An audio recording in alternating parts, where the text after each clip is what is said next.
Assalamualaikum warahmatullahi wabarakatuh. Selamat siang rekan-rekan atau sobat literasi hukum. Kembali bersama kita akan membahas persoalan pidana pencucian uang. Ya, diduga dalam berita online detik.com. Ya, kita melihat isu artis Nikita Mirzani turut didakwa melakukan pemerasan dan tindak pidana pencucian uang sebesar 4 miliar rupiah.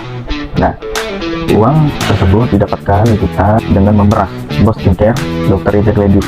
Usai produk kecantikannya dikomen oleh Nikita bahwa terdakwa Nikita Mirzani sama-sama dengan saksi Ismail Marzuki sangat mengetahui menyadari telah menerima uang sebesar 4 miliar rupiah yang berasal dari saksi Reza Gladys. Merupakan hasil dari kejahatan yang disampaikan oleh jaksa penuntut umum dalam bacaan surat dakwaan di Pengadilan Negeri Jakarta Selatan pada 24 Juni 2025. Nah, di sini menurut jaksa penuntut umum bahwa kita mengancam akan mengulas negatif produk kecantikan milik Reza jika tidak memberikan uang tutup mulut. Reza yang merasa terancam kredibilitasnya akhirnya mengikuti permintaan Nikita. Nikita meminta uang 5 miliar rupiah kepada Reza sebagai uang tutup mulut agar tidak menjelaskan produk kecantikan Reza. Namun akhirnya kesepakatan mereka, Reza akan memberikan uang sebesar 4 miliar rupiah kepada Nikita secara bertahap. Pertama, pada 14 November 2024 lalu, Nikita melalui asistennya Mail meminta Reza mentransfer uang 2 miliar rupiah ke rekening BCA atas nama Bumi Parama Wisesa. Mail meminta Reza agar memberikan catatan lurus Nikita Mirzani saat melakukan transfer. Nah, selanjutnya di sekitar pukul 17.18 WIB, Reza Gladys mengirimkan bukti tangkap layar sudah mentransfer uang sebanyak 2 miliar ke rekening BCA atas nama Bumi Parama Wisesa. Kemudian saksi Ismail menjawab, "Oke dok, siap, thank you ya dok. Besok untuk sisanya bari ya, jam berapa? Soalnya kita mah ke Lampung jam 5. Kemudian jadi kita meminta Reza menyerahkan sisa uang 2 miliar rupiah secara tunai.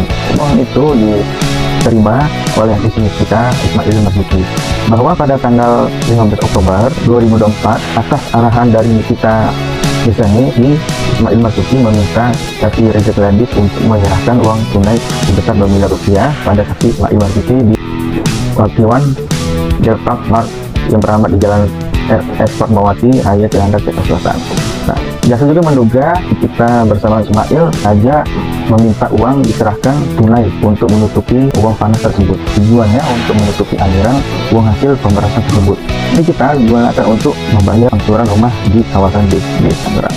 Beberapa hari setelah penyerahan uang tunai itu, biar jaksa kita melakukan setoran ke rekening bank untuk pembayaran angsuran hunian di kawasan BSD. Pada tanggal 18 September 2024, terkait uang tunai sebesar 2 miliar rupiah, terdakwa Nikita Mirzani bukan setoran tunai sebesar 1 miliar rupiah 100.486.234 rupiah ke rekening Bank Mandiri dengan nomor dan atas nama PT Parama Wisesa untuk pembayaran angsuran hunian 1 unit rumah di Nafa Park BSD Kabupaten Tangerang, ujar jaksa.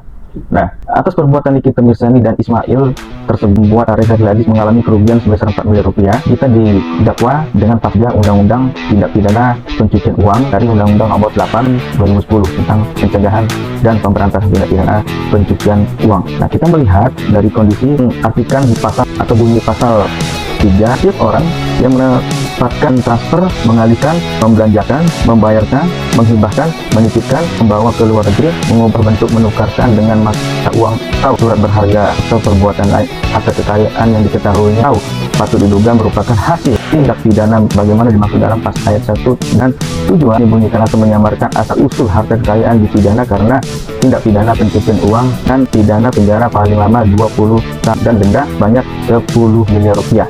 Ya, nah, kita menelaah denda unsur menyembunyikan dan menyamarkan dalam pasal Undang-Undang TPPU tersebut dari ketentuan pasal 3 Undang-Undang TPPU unsur menyembunyikan atau menyamarkan didahului dengan frasa dan tujuan. Ya, hal ini dirasa dengan tujuan dalam ini menunjukkan adanya mens rea pada diri pelaku berupa adanya sikatin yang dikehendaki terjadi atau terwujudnya perbuatan kata lain dengan tujuan bermakna bahwa aku mempunyai tujuan yang hendak dicapai yang disadari sepenuhnya itu untuk menyembunyikan dan menyamarkan harta kekayaan. Ya. Nah, dengan demikian pada diri pelaku sudah ada unsur kesalahan. Sekali full ya. Karena ada kesengajaan yang diinisiasi secara sadar. Artinya pelaku memiliki pengetahuan mutlak dan sadar sempurna bahwa harta kekayaan berasal dari tindak pidana, namun dengan sengaja menyembunyikan atau menyamarkan biar tampak seperti bukan hasil kejahatan. Pelaku berperan aktif sehingga dalam ini pelaku dapat dikualifikasikan sebagai pelaku aktif ya. Itu Indonesia khususnya ya, di Undang-Undang Peraturan Perundang-undangan yang mengatur tentang tindak pidana pencucian uang yang diatur di dalam Undang-Undang Nomor 25 Tahun 2003 yang diubah Undang-Undang Nomor 8 Tahun 2010. Hal ini merupakan kebijakan hukum pidana dalam pemberantasan pencucian uang ya, yang meliputi sistem pemidanaan atau pertanggungjawaban pidana dan sanksi pidananya. Ya.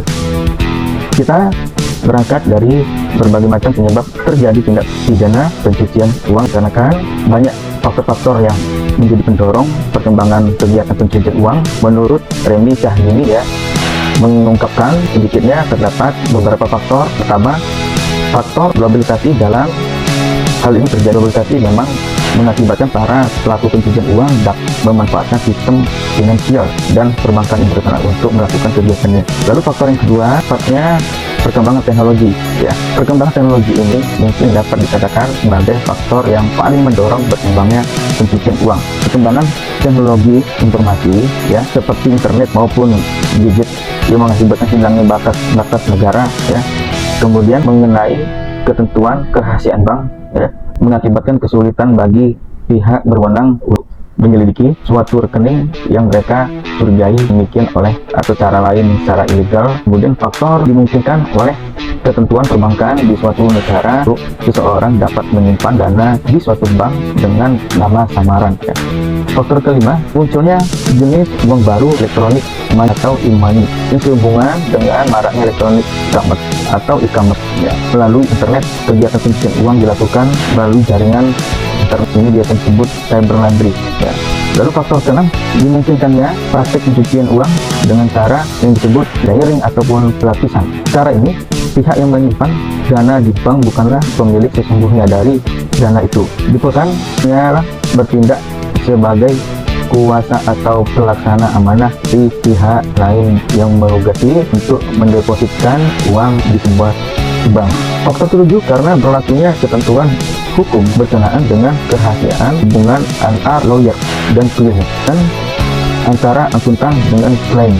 Lalu faktor kedelapan, karena seringkali pemerintah yang bersangkutan tidak bersungguh-sungguh untuk memberantas pencucian uang dilakukan melalui sistem perbankan suatu negara. Lalu faktor yang terakhir ialah karena tidak ada dekriminalisasi perbuatan pencucian uang di sebuah negara dan terkait negara yang bersangkutan tidak memiliki atau tidak memiliki undang-undang tentang pencucian uang menentukan perbuatan pencucian uang sebagai tindak pidana. Mungkin demikian ulasan daripada tindak pidana pencucian uang di dalam pembahasan di literasi hukum. Mudah-mudahan dapat bermanfaat dan menjadi wasilah ilmu yang bisa dipetik.